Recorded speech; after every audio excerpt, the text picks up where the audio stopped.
Well, thank you guys for coming, first of all. It's like super surreal and just awesome in general to have so much support from from the camp, but then just having obviously I've looked up to your career and I followed your career for a long time, and now to see your career kind of blossoming now, it's just super cool to see, and for these kids to be able to learn from you guys a little bit. And so today I kind of want to just talk a little bit about high performance and all different aspects of that.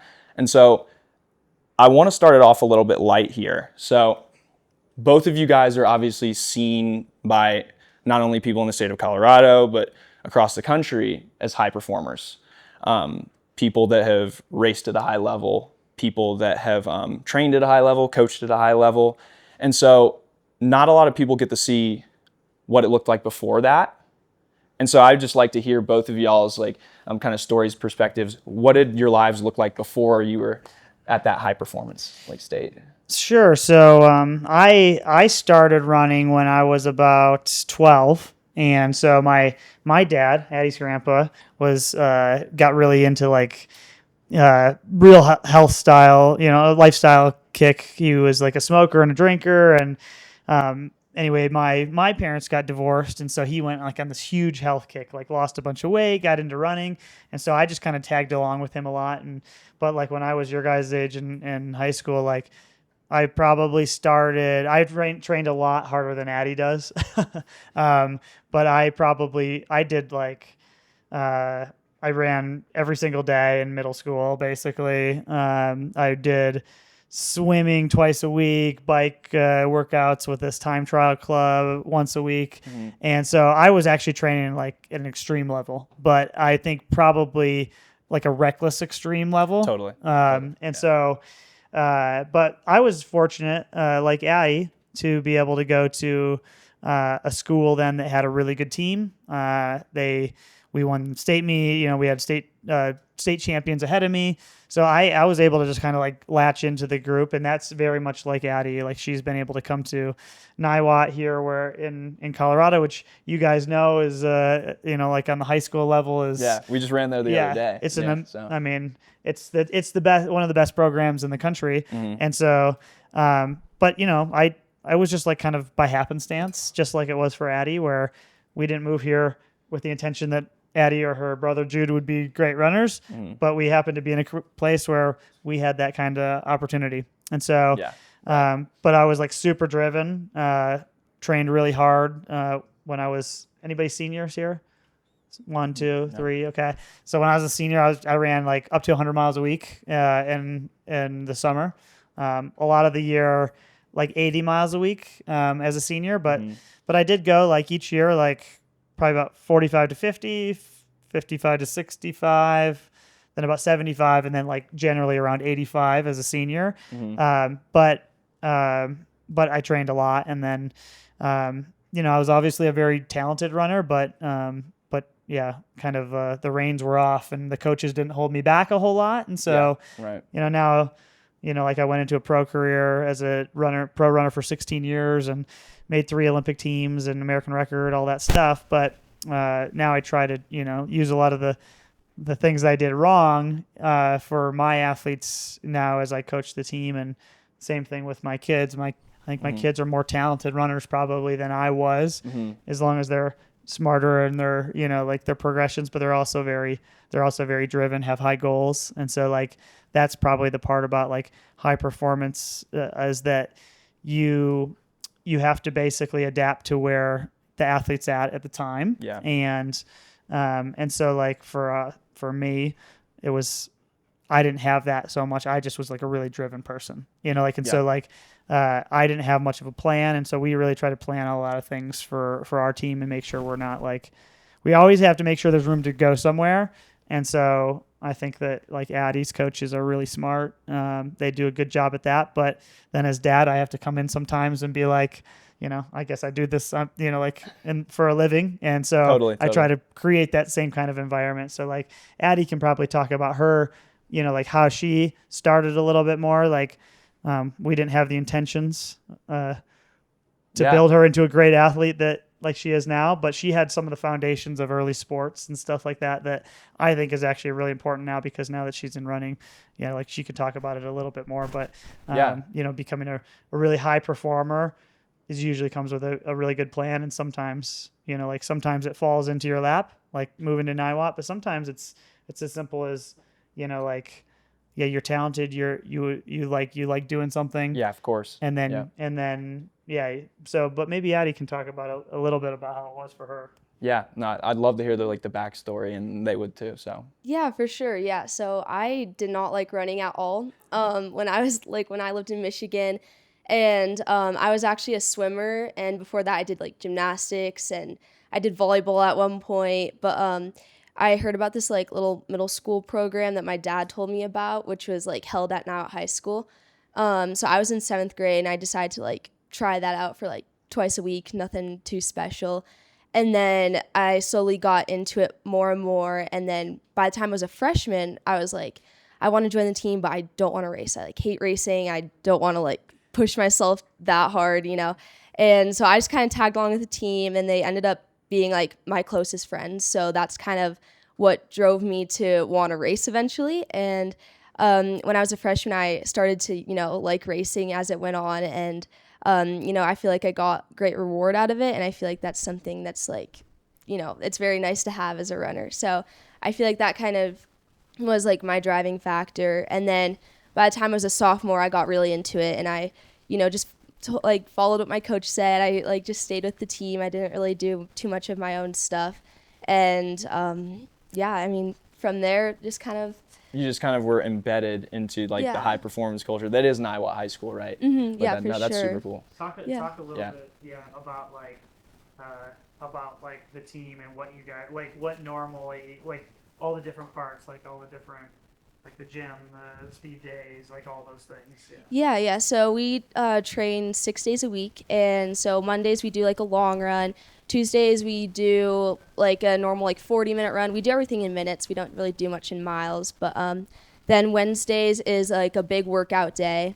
Thursdays is another like 15-minute run. Fridays is usually like speed maintenance, which is like we do like it's called rolling twos or like lots of 100, 200 specific kind of stuff. And then Saturdays we usually have a big workout or we have a cross country race. But we're really grateful to have an amazing program with like really nice weight gym, and we have lots of support from our school as well. Cross country and track are like the biggest part of our school. Like our football program is not great, so cross country and track kind of take that over. But we have amazing assistant coaches, and we have about like 120 people on our like track and cross country team. And our school's not too big, so it's relatively a big amount of people that show up. And I think it's because of our team culture, honestly. Like a lot of people like to join it just for fun. Yeah. No, and so that's actually a really good segue, because I kind of wanted to talk a little bit about being competitive, but also still like kind of tying into your upbringing a little bit. So when it comes to being competitive, and I would like to know this like both as a family, but also like as individuals, were there any moments when she was growing up that you noticed like right away, like, oh, like this girl's competitive? Any stories? I mean, all? honestly, she wasn't crazy like that.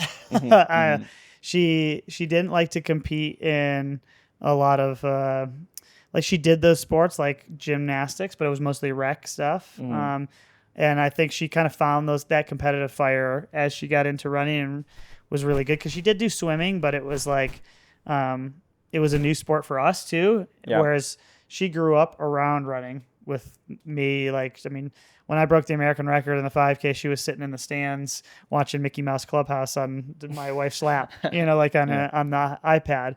And so it's like, she just kind of like, she traveled all over the world to San Moritz, to training camps with me all the time. And so it's just like the lifestyle she knew. But like swimming when she started was not something that I knew a whole lot about.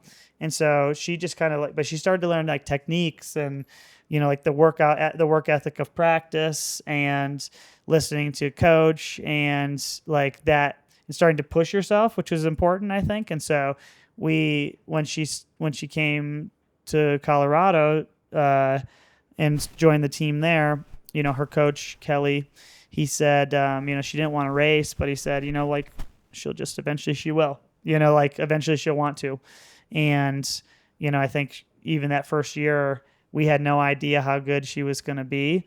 But that summer, I took her and her brother with me over to the UK because Ollie Hoare, you guys know who Ollie Hoare is. He was running the Commonwealth Games and George Beamish, the both of them. And so I took the kids over and we were going to watch and I told her coach, I said, all right, so she's training now. Like this is between 8th grade to 9th grade. I was like, I gotta have to run with her. Like, is she doing okay? And he's like, oh yeah, she'll be probably on varsity. And I was like, oh, okay, really? Because they won like running lane the year before as a team. I was like, they're good. That's pretty good. So, and then me and her brother, who was always actually the hyper competitive one, like he did not like losing to her, And like right from the get-go on that trip, we were like, this was early August, and we're like, wow, okay, it's very hard to keep up with her. Even for me, I was like, and so I was like, she's going to be very good. And she started that year, like 5th person on their team. And by the end of the year, I think she was 18th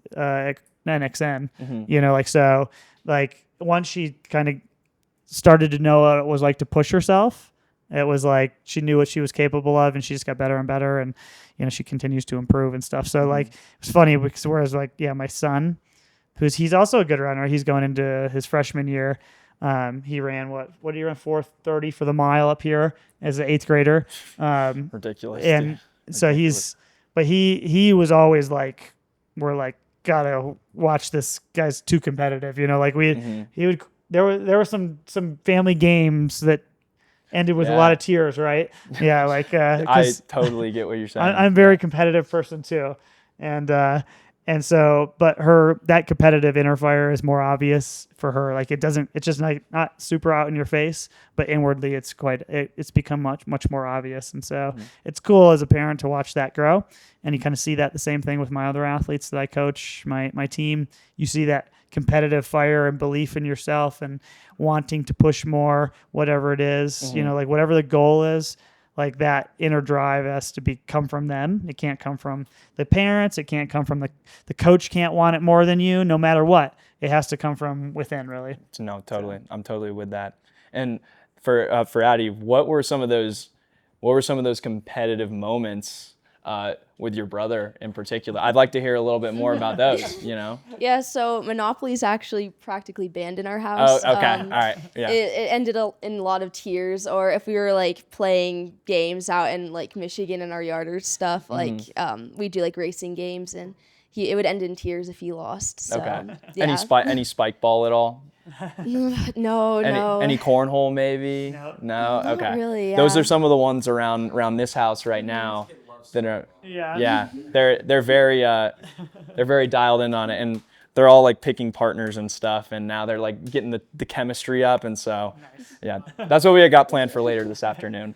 But so now I want to move a little bit deeper, and I want to move into one of the aspects of high performance, in particular training. And so in your own careers, what is a big differentiator? Differentiator is the key word there, that kind of separated your own training from others. And I know you kind of digged in a little bit with your like mileage and stuff, but so maybe you could talk a little bit about college or professional.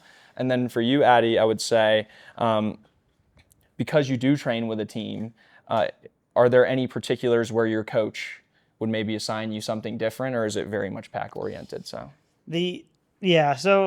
the biggest differentiator I can tell you, no matter what your level of running is, whether you're Yard Nagoose or Joe Schmo, is just honestly, it's just consistency over time.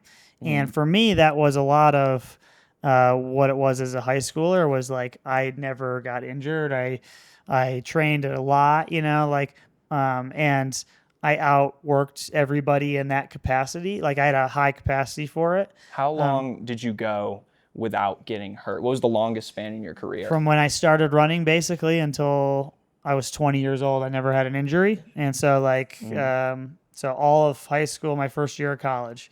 But then I had a lot of injuries after that. And it was always my biggest limiter. Is if I wasn't healthy for a year, the results were not. I mean, they were still great because I was really good. Right. But like my best results always were on 1 year of healthy training and beyond. And so, I mean, that's kind of what I preach to our team now over everything. Is like, back then I was like I outworked everybody on a week to week basis. Now it's like you have to just be better. You have to be better for longer than everybody else. Yes. Like that's more important than being better from week to week. And my college coach, Mark Wetmore, he always used, when I came in, I wanted to do more. He said 85 miles a week all year is better than 100 for 4 months and then 0 for 2. And so it's something that I believe in a lot. And Addie's never really had injuries. She's had very smart, progressive training, and it's very easy always to do more. But it's hard for driven people to do less. And so, the job as a coach is to pull that back, obviously. And her coaches do a good job at it, but also then you have to be like, where can I go every year? You always have to have somewhere to go. If you don't have somewhere to go, like you stop, you plateau. And so like how much can you get better every year staying healthy? That's like, it sounds kind of stupid, but that's basically the motto for us is like, how much can you get better every year and stay healthy? Like that is basically it. Right. And so, and then if you have high goals, like then you'll be driven to be able to do it on race day. And so, I think that's probably like, that's the biggest differentiator always. Yeah. And for me, when I was running, like, so if I did a marathon, for example, if I had a great marathon training cycle at 115 miles a week, I always did better than when I had some good weeks at 130. And it's like, if you can find that balance, what it is, then that's the sweet spot. Mm-hmm. Now, what was the question for you again? It's about kind of like what makes your training different, if at all, because I know obviously you're part of like a very good team. So yeah, what would make your training different, if at all? Yeah, I would say the first 2 years, my freshman year, my sophomore year, I didn't do anything different than the team. I always ran with someone. I never went off on my own. But junior year started, and I started to break away from the pack a little bit. We lost a lot of our seniors who I trained with. So I started doing lots of workouts on my own. I still do training runs now with my team and easy runs, but many of the workouts I do on my own. I get paces from my coaches, or they'll even throw me in with like some of the JV guys on our team. So I mean, it's practically this like very similar, but I would say I just really prioritize recovery. I try to like eat something right after, right before a workout, and try to get good sleep and stretch every single night. And it's just doing the mundane, the boring, the things that people don't want to change in their life, right? Yeah, for sure. That's great. I want to talk a little bit now, because every now and then, right, and it's every now and then, big emphasis on that, there's a time in training when you do something that is a little bit like a step up from what you typically do. Like it's kind of like, you go to the well a little bit more. It's just something very challenging, whether it's like a very long, dense interval at race pace, or if it's just a continuous that is like 2 or 3 miles longer than you're used to, right?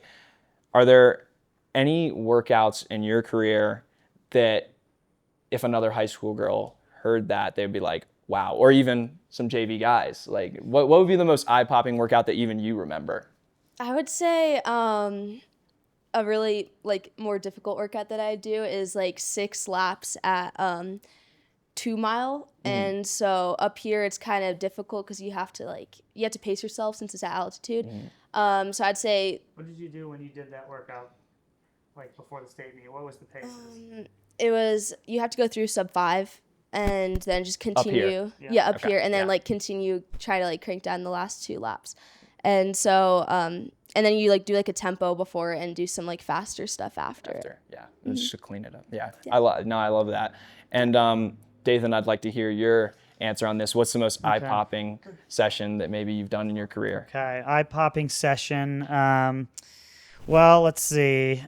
I personally probably like I was always like a real distance runner. I didn't have like, she has a lot more speed than I did, probably relative, but after I broke the American record in the 5K and before I got a bronze medal at the World Half Marathon Championships, there was like a 6-week block of time that I had between those two, and a semi famous workout, it was in the newspapers and stuff, is I ran 45:03 for 10 miles around the Nike campus. So My 15K Yeah. time is 44:56 Okay. or 44:50. So that's Yeah. just ridiculous. Like smoke me bike. Yeah. Anyways. So I mean, that was probably one of them. I mean, my guys have done some crazy stuff too. Like all my runners are mostly better than I was. So like some of the stuff they'll do occasionally just will blow your mind, you know, like, but yeah, the miler guy, some stuff that Yard might do. It's like kind of crazy. Like you guys will appreciate, Yard before the Olympics ran 2 times 800 meters. Now this was at sea level in Zurich, 2 times 800 meters with 8 minutes between them. And he went 151, 149. And then he took 5 minutes, and then they did him and Mario. They just did 8 times a quarter in like 65 with 60 seconds rest. So not hard. Yeah. And then they did one 448, you know, so like, and it wasn't that hard, honestly. No, It's the kind of yeah. stuff that Right. like they do it, you know, like, and when you see what like the highest level athletes do, like a workout like that, like, it's kind of amazing to watch it, you know, but rarely do we go to like the well. Yeah. Like we do have really hard workouts, like the miler guys just on Sunday, Ollie and Yara did, they did a workout 2 sets of 200, 400, 600, 400, 200. So pyramid, Yep. right? And it was 60, 75, 90, 75 seconds rest. And they went 26, 56, 125, 56, 26, 2 times through, and with 5 minutes between them. And Ollie's on the ground Yeah. at that one, Yard's not. You know, like, and that's probably the difference of being a 343 guy versus a 347 guy in the mile, Yeah. right? Absolutely. And so, Yeah. No, and so I want to shift over with workouts like that brings a certain mentality. So when a lot of athletes, if the athletes were even capable of making that happen, right, they would just be like over the moon excited, pumping their fist a little bit, you know, some hand claps in there, something like that, right? But you'll notice a lot of the athletes, especially the best ones, they're very like matter of fact about it, routine, and composed about something for a lot of people that's hard to process. So in you guys' career, is that kind of like present a little bit? Like how are you managing your emotions after hard sessions? And what is that like? What do you think that says as a coach, you know? for me, coaching, yeah, that's a lot of it. Is like these guys are really excited, you know, like around the races, big sessions, like, so you're more like a calming force around those things, so that it's not overly, you let them get excited, but you also have to bring it down. It's like stabilizing force is kind of what you want to be. It's actually the mundane stuff where you have to bring some energy, because it's like you do it day in and day out, and it becomes monotonous. And so you give it some positivity, some energy on those days. And then when it becomes already nervous energy, you try to be more stable, I think. And so like when I see, if I see, I want them to be excited about their workouts, but then move on, Yeah, you know, like, cause totally. no one workout matters. And so like workout should give you confidence, but it shouldn't be the thing that, you know, like the only thing that gives you confidence. Like it's everything that you did for the entire year built on top of itself, and no one workout really matters. So like the excitement is about like that it wasn't like a day like that where you have one of those workouts and you're very happy with it. You walk away and you're like, I'm ready for the state meet. I'm ready for the Olympic trials, whatever it is. You're ready for that. That's all you need. But like you have to move on then. And it should have been built over the whole course of your season, right? Like confidence doesn't come. You shouldn't do workouts to get confidence. You should be confident because of the workouts you did. And so that's probably a big thing is like, you shouldn't have to prove anything to yourself in practice. It's what you do in practice it will prove that to you over the course of time. And that's how you build like real confidence in what your training was at. And it's not that one hard workout. And so like really trying to like, you're right, make it matter of fact is important. Like Yard, for example, he's probably the best at it. Addie's very good at this too. You wouldn't even know it if it was an easy day at the gym and then lifting at the gym or an absolute killer workout. Then that night it's still the same. Like because it's like that you're stacking these things over and over again, and that's really where like you've put in the work. And yeah, you shouldn't have to prove it to yourself. And that's a hard skill, like because you do want to get excited about these things, Right. But then you got to come back down and be like normal again. And so I love that with the balance.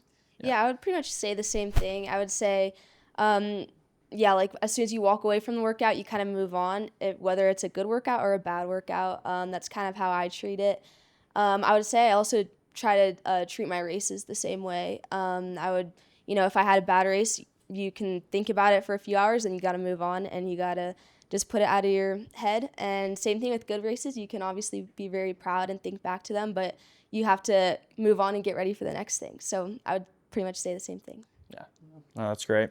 So now with a little bit more into coaching, high performance, and I'll ask this to Addie first, what do you think are some of the things that your coach does that makes him a good coach? Okay, that's a good question. Yeah, I would say my coach very much just wants us to have a very healthy, happy relationship with running. So if he doesn't want to like push us to the well every single day. He wants us to look forward to coming to practice. He wants us to always want more. And I feel like that's honestly what makes him a good coach. He very much listens to what you tell him. And he coaches a lot of people on our team. So just going up to him even and, advocating for yourself. He's just a very smart coach, I think. And yeah. Yeah. And then Dathan, in your own coaching, are there any elements from your like high performance individual career that kind of translates into your own coaching, and what pieces are those that maybe you take? Because I mean, obviously experience is one of them, but are there any specifics maybe? Yeah, I think as an athlete, I was very uncoachable. Actually, Okay. like very. I wasn't good at it, listening ever. I always wanted to do more. I never really trusted the plan, and so I put a lot of work in with the athletes to try to like bring. Like I don't want them to. They shouldn't expect to be experts, But nowadays a lot of people want to have some knowledge or say or understanding about what they're doing. And so I try to do that a lot with the athletes. Is a lot of communication. Like communication is pretty much everything. Like that's the root problem or cause of it, of most things, is if you don't have good communication, and it's what can actually create a really strong bond with the coach. So I think that that's a really important, and Addie said like advocating for yourself is very important, because like I have a lot of athletes, I coach 18 athletes that are all like, this is my full-time job, but they are like full-time professional athletes. So like Addie's coach has 120 athletes, and you really have to like take ownership in your own, what you're trying to, if you're not understanding something, you don't know what to do, what your goals are, you have to kind of take that ownership as an athlete. And I never was very good at it. Like I was like, if the coach, I'm expecting the coach to always know, or always like that I need to talk or whatever. And that's just not the case. And that's probably something that I learned now as a coach, is like, I got a million other things. I'm not going to think about it unless they come to me sometimes. And so I think that as an athlete, that's one of the best things that you can do, is actually just what Addie says, advocate to your coach. And it can be as simple as like, there's no stupid question, so you could be at practice, and if there's 50 other athletes and you don't know what pace you should run or recovery, it doesn't have to be like, You don't need a sermon from the coach. You could just be like, hey, what do you want me to run here? That's it. Like just information, Yeah. like real quick. And then the coach will actually like really appreciate that because Totally. you, as a coach, you feel like you should always have things taken care of, but you're gonna miss what one athlete is gonna need versus another. And if the athlete just comes up to the coach and just makes it real quick and easy, that's all you need sometimes. And I really think communication is like the most important thing. Yeah. Sometimes it's like, just not too much, not too little, but just like making sure, are we good on this? Yep. Yeah. No, I love that. Okay. Lastly, now let's go back to the root of the sport, which is like competition and racing, right? When it all comes together, the training, the coaching, the lifestyle, the discipline, just pretty much everything, right? What do you think is like the biggest difference maker when you step on the track and it's like that championship final, you're competing, you're in that moment, the crowd's loud. What do you think is just the biggest differentiator, the difference maker there? It's the biggest differentiator in the people who win races or do what they want to do, whatever, like if you have a set goal, maybe you're not going to win the race, but like I know at the highest level, it's the people who are like almost everybody's the same level at that point. The top of the top percentile. There's not much difference in your preparation level. It's really the people who do want it more. Mm-hmm. And everybody wants it, but it's the people who are like in it mentally, like really prepared for it, had a huge goal, and it comes down to like a grit and desire in the last 100 meters almost always. And the people who spend the time thinking about it and putting in the mental prep work are actually the people who will almost always do it. And so like, I really think it can't be like, it can't be overstated how important like sports psychology is. Honestly, like it's about mental performance training is such like your mind is so powerful that if you are equal in talent and preparation level to some other competitor, but you are more ready for it and have thought about it and have used the tools that you have to actually sharpen that, you will win. And that's kind of how it is. Like you can't do anything about someone who's way more talented than you. That's just the way that it is. Or someone, if someone's just training crazy, but it's unsustainable training, whatever, that is how it is. But like when it comes to getting the most out of yourself on race day, like it's not really about your competitor. Usually like we watch the races, we watch the Olympics. Those are the inspiring things. And that's great. All those athletes though, I can tell you, like my athletes, the competitors they're not like enemies. They are just like another person to push you for your best, and wanting to beat them brings out the best in you. And if you really put the mental prep work into it, and most of them work with a sports psychologist. Most of them visualize the race happening. Most of them know what they're going to do when it comes in the race, and you can kind of dig from a deep well. And that's really it, because you have to have a good plan. You have to have a good coach. You have to listen to your coach, but you have to be able to do the homework yourself. Mm-hmm. And you're the only ones that can do that. Like nobody else can do that for you. If you want a goal, if you have a goal, if it's make it to state, if it's win the state meet, whatever it is, you got to spend time thinking about it too. Mm-hmm. And you also have to be able to turn it off, and just go about your normal life and be a person. Because if you dwell on it, it's not healthy. But that's where like working on it in a healthy way about what your goals are, like you can see yourself do those things 100 times before you actually do it. Like you will see yourself win a race way more times before you actually do it, if that's the end goal. Right. Right. Yeah, I would say the same thing. I would say, I started working with a sports psych this track season, and it's honestly helped me so much with visualizing my races, setting my goals. And my junior year was a little bit static. It was not what I wanted very much. And once I started working with my sports psych, it kind of reshaped my way of thinking about races, and it helped a lot. So I would say like working with a sports psych, that's really helpful, honestly. And with me, like going into a race, I do very well just treating it like a workout. I try not to overthink it very much. I can tend to get in my head a little bit. And I see that like my best races are when I really just go for it and I don't hesitate, honestly. And I just trust my training. I don't think about it too much. And yeah. Yeah. A big theme that I've kind of like seen in all the different topics that we talked about was whether it's balance with your mileage, right? Or balance with managing your emotions after hard training. And in this case, you know, having that balance of visualizing the performance before it happens. Balance is everywhere, right? And I think this was like a phenomenal example of how useful that can be in our training and whatnot. Because obviously, like, we get super fired up to train, but then afterwards, like, you know, we're decompressing from the long run we just did and having a great time just hanging out. If you're not things having like that. fun during Yeah. the other bits, Yeah. then you're thinking too much about it. Yeah. You know? Yeah. So no, I think this was super insightful. I really appreciate you guys joining and stuff. And yeah, can we just give them a round of applause, guys? All right. So you guys got 4.5 more weeks of planting seeds on these. Yeah, literally.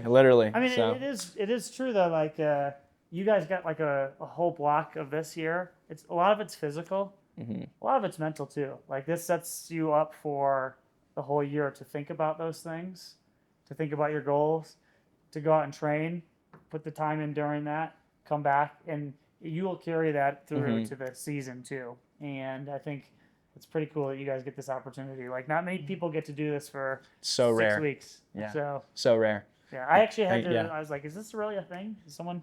I had to Yeah, ask is it real, I had to right? ask the Yeah. lady. I was like, "Are these kids really here for 6 weeks?" Yeah. So take No, full yeah. advantage of it. I know you guys are going to talk to Joe. Yes. Next, Yeah. Did I?